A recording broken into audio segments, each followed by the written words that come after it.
मसीह में मेरे प्यारे भाइयों और बहनों, जय यीशु और जोहार। नूतन सुसमाचार चैनल के माध्यम से मैं प्रभु के संदेशों को आप सबों तक पहुंचाना चाहता हूं। प्रवक्ता ग्रंथ अध्याय 39 वचन संख्या 39 में प्रभु का वचन कहता है, प्रभु के सभी कार्य उत्तम हैं, वह समय पर सब आवश्यकताएं पूरी करता है।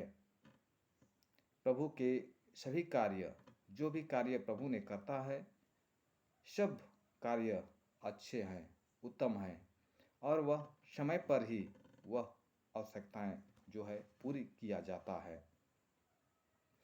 यीशु लोगों को प्रमाण देते हैं, जिस प्रकार से नथायल को यीशु सच्चे इस्राएली का प्रमाण दिए, और अयूब को ईश्वर अयूब को ये पक्का विश्वासी है का प्रमाण मिला। ख्रिस्त में मेरे प्यारे भाइयों बहनों, प्रभु कहते हैं हम सबों को कि तुम मेरी दृष्टि में मूल्यवान हो। और यह वचन नबी ईसायास अध्याय 43 वचन संख्या 4 में कहता है, तुम मेरी दृष्टि में मूल्यवान हो और महत्व रखते हो। मैं तुम्हें प्यार करता हूँ, इसलिए मैं तुम्हारे बदले मनुष्यों को देता हूँ, तुम्हारे प्राणों के लिए राष्ट्रों को देता हूँ। इसलिए परमेश्वर हमसे कहते हैं, तुम्हारे प्राणों के लिए राष्ट्रों को देता हूँ। क्यों कहते हैं? क्योंकि हम ईश्वर की प्रजा हैं और हमको जरूरी है कि हम उसकी स्तुतिगान करें। और नबी ईसायास का ग्रंथ में ही वचन कहता है, अध्याय 43 वचन संख्या 21 में, मैंने यह प्रजा अपने लिए बनाई है, यह मेरा स्तुतिगान करेगी। लेकिन बहुत सारे लोग नहीं पहचान पाने के कारण ईश्वर की प्रजा नहीं बन पाते हैं। यीशु को संसार के लोग जानते हैं पर विश्वास नहीं करते, यही बात है। यीशु को संसार के लोग जानते हैं पर विश्वास नहीं करते। लेकिन यीशु आबा पिता हमसे कहते हैं, यह मेरी प्रजा है, मैं अपने लिए बनाई है, यह मेरा स्तुतिगान करे।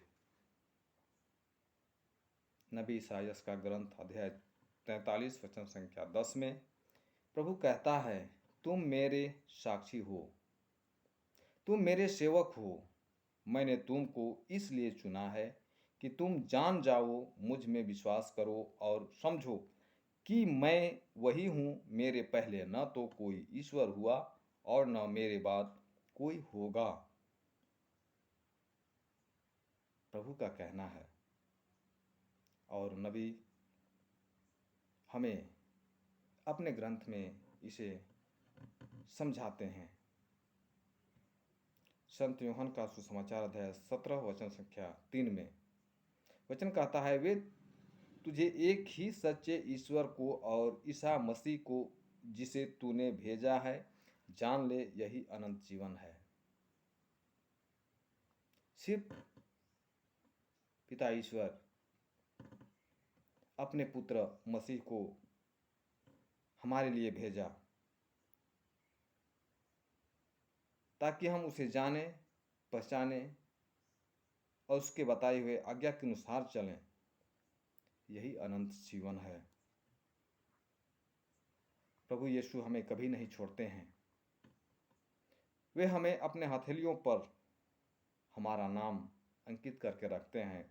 वचन संख्या ईसायास का ग्रंथ अध्याय 49 वचन संख्या 16, मैंने तुम्हें अपनी हथेलियों पर अंकित किया है, तुम्हारी चार दीवारी निरंतर मेरी आंखों के सामने है। प्रभु के हाथों में हमारा नाम अंकित है। हमें सुरक्षा देते हैं अपने चार दीवारी हाथों के अंदर, हथेलियों के अंदर, उनकी आंखों के अंदर, उनकी छत्र छाया में हम सभी समय रहते हैं, चाहे दुख में हो या कष्ट में। लेकिन प्रभु हमें छोड़ता नहीं है, हम छोड़ देते हैं प्रभु को। प्रभु कहते हैं यिर्मयाह का ग्रंथ अध्याय 29 वचन संख्या 11 में, मैं तुम्हारे लिए निर्धारित योजना जानता हूँ, यह प्रभु की वाणी है, तुम्हारे हित की योजनाएं अहित की नहीं, तुम्हारे लिए आशामय भविष्य की योजनाएं। हमारे लिए ईश्वर योजना बना के रखे हैं, पर हम उस योजना को पहचान नहीं पाते हैं। कितना सुंदर आशामय योजना बना के रखे हैं। जिस प्रकार से हम जानते हैं कि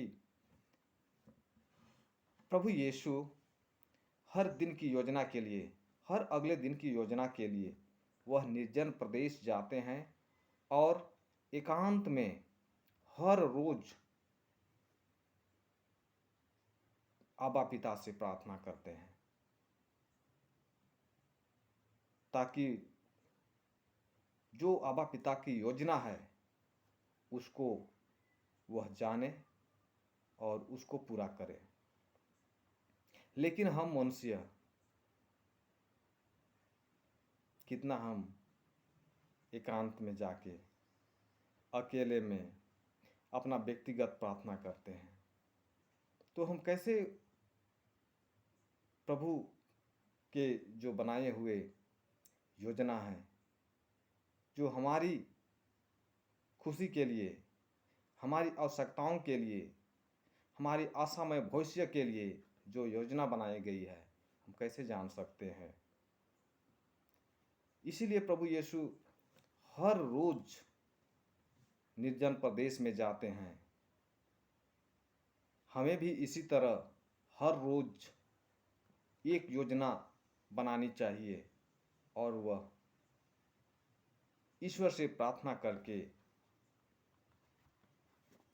हमें बनानी चाहिए।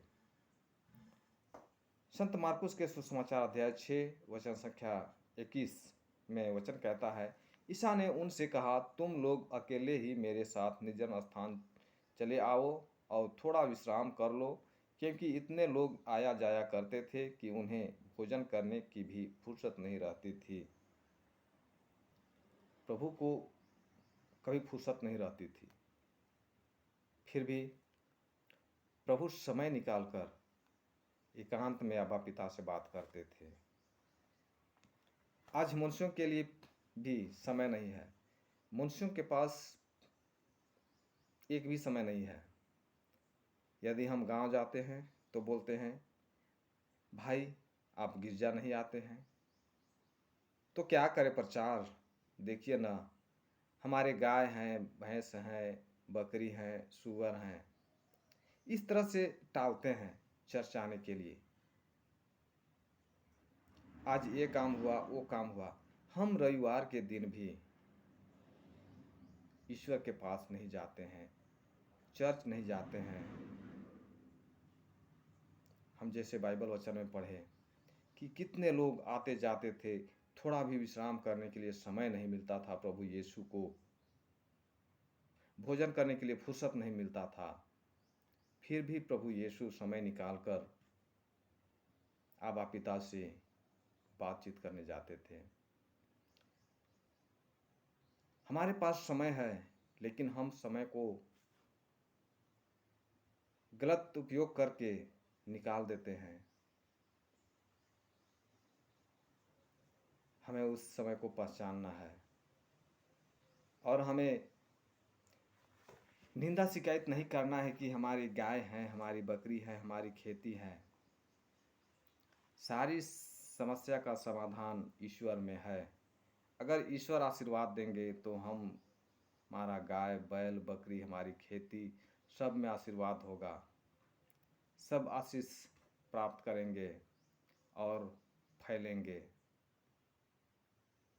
तो मेरे भाई और बहनों, आज के इस संदेश में आप सबों को